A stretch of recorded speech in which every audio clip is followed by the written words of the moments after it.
Hi everyone, it's Sahil. I have tried recording this video like 4 times already, and now I've decided that I am just going to keep whatever is in this cut and just put out a video because holy moly, I spent way too much time trying to make a video for this game. So let me just kind of explain some stuff before the video begins. I tried to record footage for this video, and basically the footage kind of crapped out, so I thought, let me just do a raw commentary video. And then by doing the raw commentary video, I realized it was a lot harder than it seemed, because I just am not a very good speaker yet. And I'm hoping to improve that, obviously, by making more videos. But I should probably just let a video come out, because I spent like so much time. I spent a lot of time yesterday and a lot of time today just trying to come up with a proper commentary or whatever. Anyway, if you didn't see, the game I'm playing is called Eagle Island. They have a Kickstarter, as shown in this kind of watermark splash screen, loading screen. Basically, it's a 2D side-scrolling, procedurally generated world adventure kind of game. It does have some like roguelite kind of elements to it, but as far as I'm concerned, I don't think they're trying to go in a strictly roguelite kind of way. It just kind of has elements of it in there, which kind of made it really interesting. But I really like this game a lot, and I think the game mechanics are what really help. What will it really? I can't speak English, guys. I'm just bear with me, please. The game mechanics are what will make this game great, is what I feel. So let me talk about the game mechanics then. You move around using the left, right, up, down, that kind of stuff. Actually, you can only move left and right. But you press X to jump, you can use C to attack with your bird. If you press and hold C while in the air, you'll stay in that position. The animation looks kind of weird because there is no animation, so it kind of looks like you're just floating there, and it doesn't make a lot of sense. But it's pretty cool. You can press Z to switch feathers, as I was doing there. You can press Escape to go into the menu. You can press Enter to go into the map. Those are the basic controls, but really you're just going to be jumping and attacking, and maybe switching feathers every now and then. So yeah, the point of the game is to just kind of find your way through to the boss room so that you can beat the level, and pretty simple objective. And the way you do that is you have to use your bird friend to attack enemies and defeat them, gather gold, get buffs, defeat stronger enemies, that kind of stuff. Really balance your gameplay and hopefully not die a miserable death, which I kind of do in a little bit here, as you'll see. When you die, the entire world restarts, and I'm not sure if that's going to be in the final product because there's waypoints everywhere. So if you die, feel like you just go to the beginning and maybe you'll teleport to the next area. Otherwise, you just kind of backtrack to where you last were and then go from there. So it's kind of got a little bit of a Souls kind of thing, maybe, in there. I know I say Souls, but yeah, I'm sure that's not limited to just Souls. Anyway, that's what it reminds me of the most. Anyway, I was kind of messing around with the little, like, grabbing the cliff, because it looks really nice. That little animation is kind of like what drew me in a little bit, because like it looks cute that he grabs the cliff with one arm and like holds on with his leg, and it was really like appealing to me. But I noticed that the animations, this is an alpha tech demo, but the animations and pixel art and everything is really refined for a demo, and it makes me think like the development for this is probably going pretty well, I imagine. I mean, when you attack with a bird, there's like a feather effect, your bird flashes, there's like a little screen shake. When you attack with an enemy, the enemy has its own animation that plays when it dies. It kind of explodes into a white light, then it poofs into air, and then it splurges out all the coins and stuff. And it looks really good and really cute, and well, I wouldn't say enemies dying is pretty cute, but it feels really appealing is what I'm trying to say. And I really like that about this game. It just adds so much to the experience. So I died here, and basically it's regenerating the map again. As you saw there, it says in the full game, this door will return to the hub world. And yeah, there's going to be a hub world, I imagine, so that's going to be pretty interesting. I imagine you'll be able to access all the levels from there, and then every time you enter one of the levels, they'll just randomly generate. I'm wondering if it'll be a scenario of like you enter the world, and it generates the map, but if you die, then it'll just bring you back to that point instead of just regenerating the entire world. But if you leave back to the hub world, then you restart the entire world and it just randomly generates a new one. I don't know. Either way, I don't know how they're going to do it, but either way presents a pretty interesting scenario. I think the one where you would save the world if you die, but if you leave, then it just deletes it, and then you have to, when you re-entered the world, it generates the entire world again, is a much more interesting scenario, because it has like a little bit of gameplay dedication. It's like if you generated this world and you already explored a lot of it, then you'd feel more inclined to just kind of finish what you started. Anyway, here is where the runes kind of come into play. There is a little 4-slot thing at the top of the screen, and basically by opening chests you get these, I'm going to call them runes. I don't know if they're called runes officially, but yeah, they're runes that give you little buffs. The one I get here is, I'm messing around with the bird mechanics, but the one you get in this chest is one that has something that gives you more money when enemies are defeated. Yeah, enemies drop more gold seeds is what it said. But yeah, that's really helpful because you'll get more gold, and then you can open more chests. As you go on, the chests get more expensive, so again, a little bit of a roguelite mechanic. Yeah, but I actually something interesting I noticed right now is that it turned into nighttime, and I'm wondering if day-night cycle will be a thing or something interesting to consider in this game, but maybe it's just the environments. I don't know.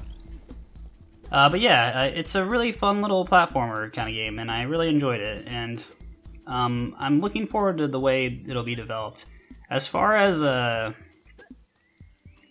things that I feel can be improved, I feel like maybe you need to diversify the enemy types a lot more. I'm sure, with that being said, they'll definitely do that. Here I kind of really figure out how that 8-directional mechanic thing is pretty useful. I wasn't going to end the video, by the way. I just kind of like felt like I needed to round my whole discussion off. I guess I will keep commentating random things so that one day I will be the big YouTube sensation. Probably not. Anyway, I'm just kind of running around here. I think this game will do pretty well. As for like an end goal, I'd see like there would be several levels of like areas to develop, and then several different bosses. I hope that they'll design the enemies a little better than they are in this tech demo. I'm sure they will. Oh, right now is a warp point. It doesn't really do anything. I tried using it, and well, I didn't use it there, but later on I found another one. I think that's what they're going to use to like get around the map that you've already looked at. I think this is like the third enemy type we've seen right now, and this one is a little bit boring, honestly. They just kind of fly around in a circle. It makes it harder to aim at them, but they don't really do anything. They're just kind of stationary, and I honestly could have just run past them in retrospect, but one thing you could do to make it more interesting is have them just give them a little AI to shoot projectiles at you or something. So that makes for a much more interesting scenario. And yeah, it's just like little things like that from what I was saying before that would add a lot to the enemies of this game. Right now they just kind of feel a little bland, and they're not threats at all. Unless you're an idiot like me and you just run directly toward them like that one time earlier in this video. But yeah, I feel like the enemy AI could be developed a lot. Well, that being said though, later on I go into a cave, and there's like a little bit of a mine area.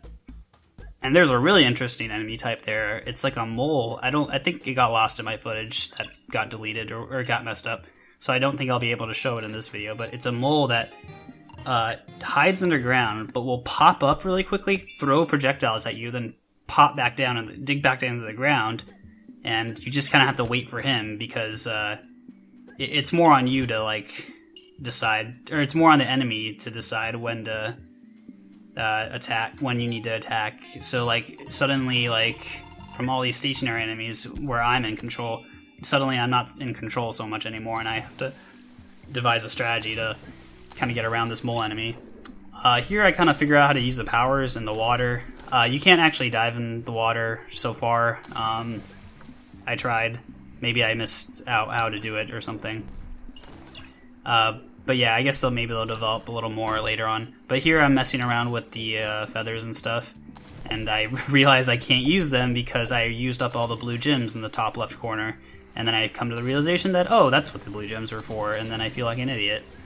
And yeah, I think that's pretty interesting if you're gonna have those like elemental kind of feather things. So I guess I'll kind of say what each one does. Obviously you have the regular one, which is just the regular attack. The fire one, when thrown, causes an explosion. So I guess it just has a bigger radius of damage it does, and anything caught in that radius will take damage as well. The wind one is super fast, and that was kind of useful for the mole mine. I don't know what their names are, but that one was pretty useful because you can just attack them really quickly because they go down in the ground really fast. And if you play this demo and you get to that point, you might understand what I mean. I wish I could show it, but I guess I could try recording more footage. But you know, I'm just gonna get this video out. That's kind of my point that I wanted to do. But yeah, those enemies were really well designed, and it made you feel like, oh, I have to actually use these feathers a little more carefully. I just kind of go through this entire level, honestly, without really using them too much. But anyway, it's nice that they thought of like a way to like implement that, and I think more of that is what's gonna make the game great in the future. If you present enemies that require different strategies to beat and maybe different abilities to beat, or maybe you could just beat them with just being really good at the basic combat, having a mastery over that really well, but having them expose weaknesses and stuff is also a good thing, I suppose. Oh, I didn't mention the frozen feather. The frozen feather, the blue one, it freezes your enemies, obviously, for a short amount of time, so it's really fast, though. If you freeze an enemy, then it'll just probably get up really soon. So you kind of have to like switch quickly back to like another feather to kind of stop it, or to damage it again. I don't know if the blue feather actually damages the enemies, though. I think it was kind of meant to like stop enemies, so that maybe there are really fast enemies, like maybe those like circular bird things were supposed to be a lot faster, so you can kind of use an ability to stop them, and then like you can use you can switch out real quick and use the basic one to attack it, and then maybe do a lot of damage that way. I think here I kind of figure out,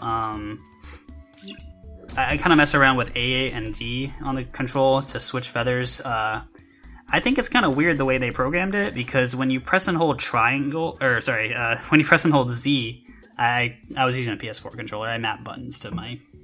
Anyway, when you press and hold Z, it pauses the entire game, so like you can switch feathers that way. But if you press A and D, then it's still in motion, which is kind of like a weird thing because they like look like they're the same menu, but like one of them just kind of like pauses the game for you to switch, and the other one is just like just you press the button and it does it, and the game doesn't pause at all.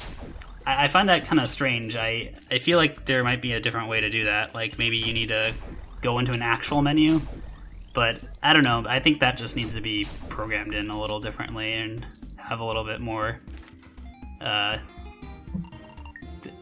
interesting I guess you could make like a main menu for the character's stats and all that stuff, but maybe that's not what they want to do. It just kind of felt a little awkward that like the way to switch feathers did two completely different things, but they looked the same, and like one is automatically like kind of better than the other. I feel like if you pause the game, then you obviously have more time to just like kind of think about what you're doing.